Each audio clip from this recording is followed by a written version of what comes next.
नमस्कार। लोजपा के राष्ट्रीय अध्यक्ष चिराग पासवान की मुसीबतें कम होने का नाम नहीं ले रही। पहले पहल तो उनके चाचा पशुपति पारस ने 4 सांसदों के साथ अलग हो गए। अब दिल्ली स्थित 12 जनपद के बंगले को भी खाली करने के लिए चिराग पासवान को फाइनल नोटिस दी जा चुकी है। माना जा रहा है कि चिराग पासवान को अपने पिता रामविलास पासवान के नाम से आवंटित इस बंगले को खाली करना पड़ेगा। चिराग पासवान अपनी मां रीना पासवान के साथ इसी बंगले में रहते हैं। फिलहाल बिहार में आशीर्वाद यात्रा में लगे चिराग पासवान के लिए यह बहुत बुरी खबर है। चिराग पासवान अभी बिहार में आशीर्वाद यात्रा को लेकर प्रदेश के विभिन्न जिलों में दौरे पर हैं। चिराग पासवान नीतीश सरकार पर पहले की तरह हमलावर भी हैं। अपने पिता रामविलास पासवान की लोक जनशक्ति पार्टी में ही किनारे लग चुके चिराग पासवान को अब दिल्ली के बंगले को भी खाली करने का नोटिस मिल चुका है। अब हाउसिंग मिनिस्ट्री के डायरेक्टरेट ऑफ स्टेट्स ने उन्हें 12 जनपद स्थित बंगले को खाली करने का नोटिस भेजा है। फिलहाल रामविलास पासवान की पत्नी, बेटे चिराग पासवान और कुछ अन्य परिजन इस बंगले में रह रहे हैं।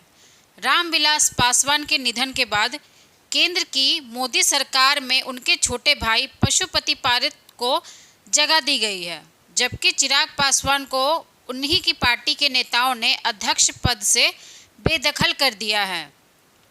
सूत्रों का कहना है कि चिराग पासवान और उनकी मां को पहले बंगला खाली करने के लिए नोटिस भेजा गया था। इसके बाद 14 जुलाई को आदेश पारित किया गया। हालांकि चिराग पासवान को सांसद के तौर पर एक और बंगला मिला हुआ है। इसके बाद भी वह 12 जनपद वाले बंगले में ही रह रहे हैं। यह बंगला लुटियन दिल्ली में बने सरकारी बंगलों में सबसे बड़े आवासों में से एक है।